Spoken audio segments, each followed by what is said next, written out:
Assalamualaikum warahmatullahi wabarakatuh. Di sini saya Himni Rosidah dari kelompok 10 ingin menjelaskan mengenai kebijakan sekolah unggul. Topik pendidikan dari waktu ke waktu selalu mendapat posisi yang aktual sesuai dengan perkembangan zaman. Pendidikan adalah wahana yang paling efektif untuk melahirkan generasi unggul di masa mendatang. Dalam rangka peningkatan kualitas sumber daya manusia, lembaga pendidikan harus berbenah diri tiada henti. Banyak hal yang harus dibenahi dan banyak komponen yang harus disempurnakan. Tuntutan globalisasi mendorong dunia pendidikan untuk melakukan inovasi terus-menerus dengan tetap menjamin fleksibel dalam implementasinya. Menghadapi era revolusi industri 4.0, dunia pendidikan harus terus berbenah. Berbagai terobosan harus dilakukan mulai dari manajemen tata sekolah, sumber daya manusia, praktek pendidikan dan pembelajaran. Kesiapan fasilitas dan sarana penunjang seperti gedung laboratorium, lapangan olahraga, sarana kesehatan dan sebagainya. Kurikulum pendidikan pun terus dipengaruhi mengikuti perkembangan zaman. Bila selama ini siswa digiring untuk menghafal fakta-fakta, kini potensi dan kompetensi dikembangkan semaksimal mungkin. Dengan demikian, talenta peserta didik dapat berkembang melalui pengalaman belajar dengan pendekatan baru tersebut. Landasan kebijakan sekolah unggul. Secara umum, sebuah sekolah dapat dikategorikan unggul harus meliputi dua aspek dalam material. Kedua aspek tersebut adalah input atau masukan. Input atau masukan sekolah adalah segala masukan yang dibutuhkan sekolah untuk terjadinya pemrosesan guna mendapatkan output yang diharapkan. Input sekolah merupakan bahan-bahan yang diperlukan untuk mencapai pembentukan manusia yang disebut manusia seutuhnya. Input tersebut dapat didefinisikan melalui dari manusia, uang, material atau bahan-bahan, dan metode-metode serta mesin-mesin. Pendidikan tidak boleh diartikan hanya sebagai proses transfer ilmu saja, namun juga harus diartikan sebagai upaya membantu siswa untuk mampu mengenal diri dan lingkungannya. Selanjutnya, Proses belajar mengajar sekolah unggul ini setidaknya berkaitan dengan kemampuan guru, fasilitas belajar, kurikulum, metode pelajaran, proses ekstrakurikuler, dan jaringan kerjasama. Yang pertama, sekolah unggul harus memiliki guru yang unggul, artinya guru tersebut harus profesional dalam melakukan proses belajar mengajar. Adapun kompetisi guru yang memungkinkan untuk mengembangkan suatu lembaga pendidikan yang unggul adalah A. Kompetensi penguasaan materi pengajaran, B. Kompetensi dalam pembelajaran, C. Kompetensi dalam pembimbingan, D. Kompetensi komunikasi dengan peserta didik, E. Kompetensi dalam mengevaluasi. Guru yang profesional dalam pembelajaran harus menempuh 4 tahap, yaitu persiapan, pelaksanaan, penilaian, dan refleksi. Mekanisme kebijakan sekolah unggul.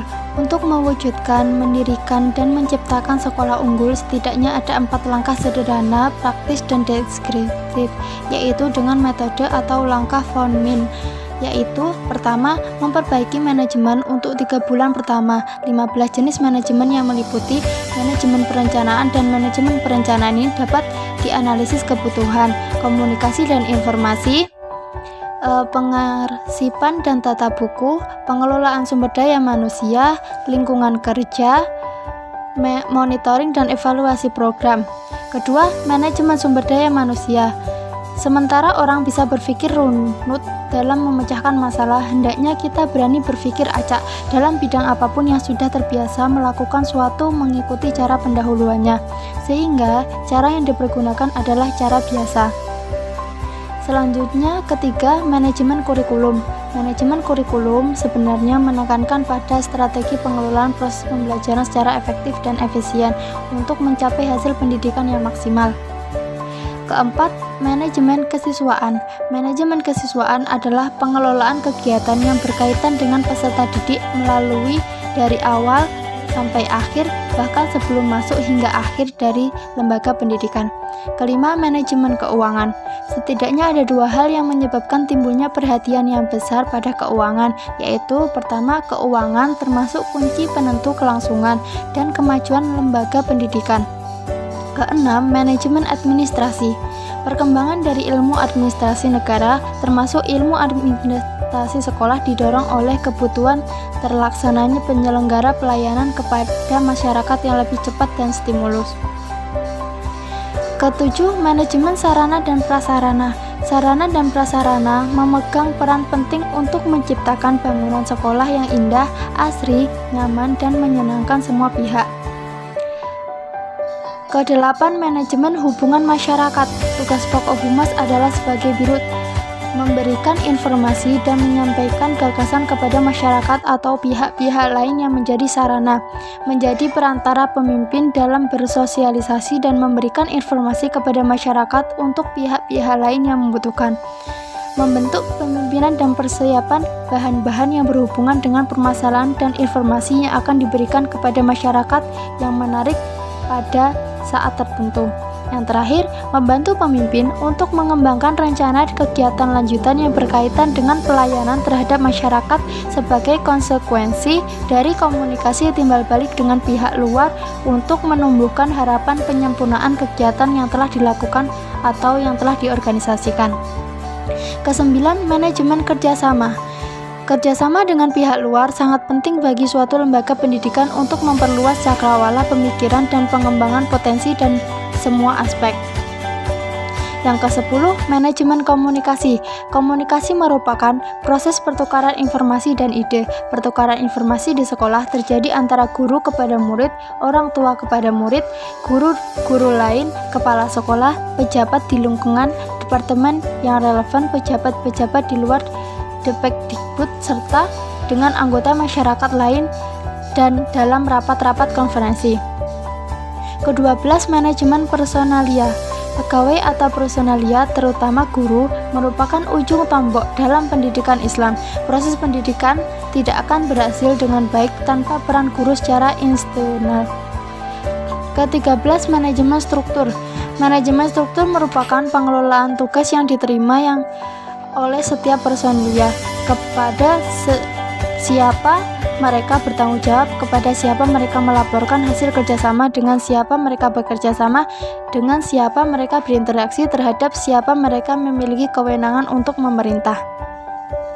Beberapa faktor yang harus dicapai bila sekolah unggul dikategorikan sekolah unggul. Yang pertama, kepemimpinan kepala sekolah yang profesional, guru-guru yang tangguh dan profesional, memiliki tujuan pencapaian filosofis yang jelas, lingkungan yang kondusif untuk pembelajaran, jaringan organisasi yang baik, kurikulum yang jelas, evaluasi pembelajaran yang baik berdasarkan acuan patokan untuk mengetahui apakah tujuan pembelajaran dari kurikulum sudah tercapai.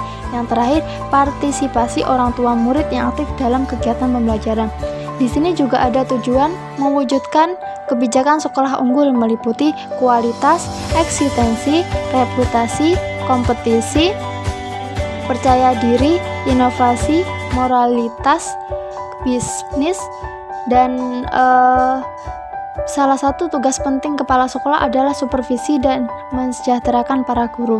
Oleh sebab itu, sekolah unggul bukan hanya rutin dan wajib melaksanakan kegiatan nasional, keagamaan, dan lain-lain, tapi juga kegiatan-kegiatan yang bertujuan untuk membantu mensejahterakan semua komponen di sekolah, guru, staf, wali murid, dan masyarakat sekitar sekolah. Di samping itu, juga untuk mendirikan sekolah dari sisi finansial. Dari yang telah dijelaskan, maka dapat disimpulkan bahwa kebijakan sekolah unggul merupakan kebutuhan pendidikan di era kekinian. Munculnya kegiatan sekolah unggul ini menunjukkan bahwa masyarakat kita membutuhkan lembaga pendidikan yang lebih berkualitas, profesional, dan modern. Sekolah unggul adalah sekolah yang luar biasa, punya nilai lebih dari sekolah-sekolah lain, baik dari segi fisik ataupun non-fisik.